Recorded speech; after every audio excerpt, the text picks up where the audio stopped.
Yo, what's going on, people? Today we're taking a look at a new indie game. It's called Tsioque. This is a 2D point-and-click puzzle adventure game, and if you're looking at it gameplay-wise, I know it doesn't look like much, but honestly, this game has it really surprised me. The story for this game is you play as this princess. Your mother leaves to go and fight something. I'm not sure what it was, and then this evil mage kind of takes over the castle and keeps you hostage, and you basically have to escape. That is it. That's the story. Now, I know the story doesn't sound that captivating, but that's me trying to keep it as basic as possible and trying not to spoil anything. But I really enjoyed the story. It was nothing, too out there and fantastic, but it was satisfactory, and I really like the switch up in the middle of the game.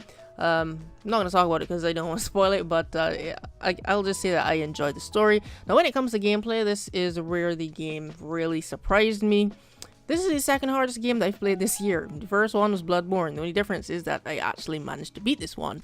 So as cute as this game looks, and it really does look good, it's pretty fucking difficult. The game reminds me of Bloodborne in a lot of ways, in more like the psychological sense of it. There's no tutorials, there's no hints, nothing. The game just throws you in and you either sink or swim. So to get through this game, you basically just go through trial and error, trying to figure out what works and what doesn't work until you progress through the game. So be prepared to fail and die a lot until you are able to actually figure out what you have to do and solve the puzzles. And the puzzles in this game are... they're so complicated. Now, the thing about this game, it's not like other games where you start off at one level and the further you go, it's gonna get more and more difficult. This game is kind of twisted with it. Like, they will throw 6 and 7 hard puzzles at you that the solution is so out there. Like, you really have to think outside the box to solve some of these puzzles, and then it's gonna throw a super simple one at you, and I could not get the simple one solved because I was so accustomed to thinking outside the box. So meanwhile, the answer was right in front of me. I was just like, there must be another way to solve this. There must be some deeper meaning. So keep that in mind.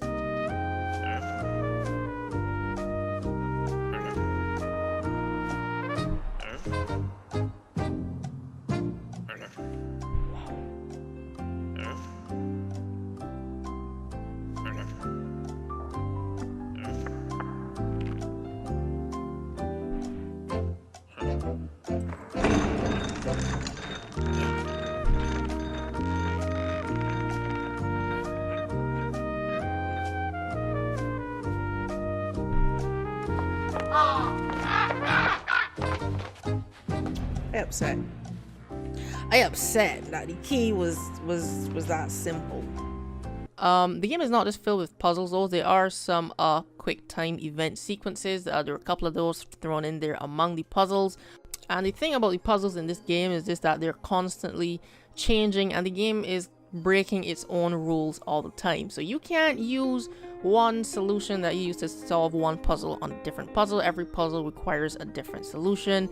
And when I say the game constantly breaks its own rules, well, for example, let's say in the beginning of the game, it doesn't allow you to complete 2 actions back to back. So let's say you click on a door, she goes to the door, she opens it, there are enemies on the other side, you die. So the solution is to do something before you open the door. But in another part of the game, it's gonna actually want you to complete another action as soon as you open the door. So in this part of the game, it's going to allow you to complete 2 and 3 actions back to back where you couldn't do that before. So yeah, so stuff like that makes the game a little bit more difficult, because you get accustomed to one way of thinking, and that's how you get stuck. So don't be like me. If you play this game, keep an open mind, and yeah, that's honestly what makes the game challenging, but I loved it. It's mostly positives for me. The only one thing I would say that I didn't like about this game, and this probably will vary from person to person, was I have mixed feelings about the ending. And I say mixed feelings because I kind of understood it, but I didn't like it because it's a common trope. Like, I've seen this done probably 100 times. I've seen this ending.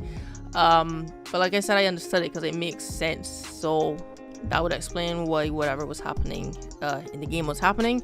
So the game is currently on sale for $15 on Steam. Can I recommend this game at full price? I can. The game took me like 6-7 hours to beat. That's because I tried not to use a walkthrough and beat it by myself. also because I suck at puzzles. So if you're good at puzzles, you probably will beat it in a shorter time. But I think it's worth the $15. The people that I think would enjoy this the most are people who like challenging games. So if you like hard games with puzzles, I can recommend this to you. People who stream, this is a pretty fun interactive game. You could talk with your chat, maybe your chat can give you hints, or you know, you can try to solve it together, so that made it a good experience. That's what I did. It was pretty fun to stream. My chat had fun watching me struggle. And lastly, people who probably like to do speed runs, I'm probably gonna play this over again and try to beat it in a shorter time. So yes, I'd say it's a pretty good game. The only thing though is it's only on PC. I think this would be better on mobile or maybe the Nintendo Switch, because this seems like the kind of game that you would play on the go just to kill time.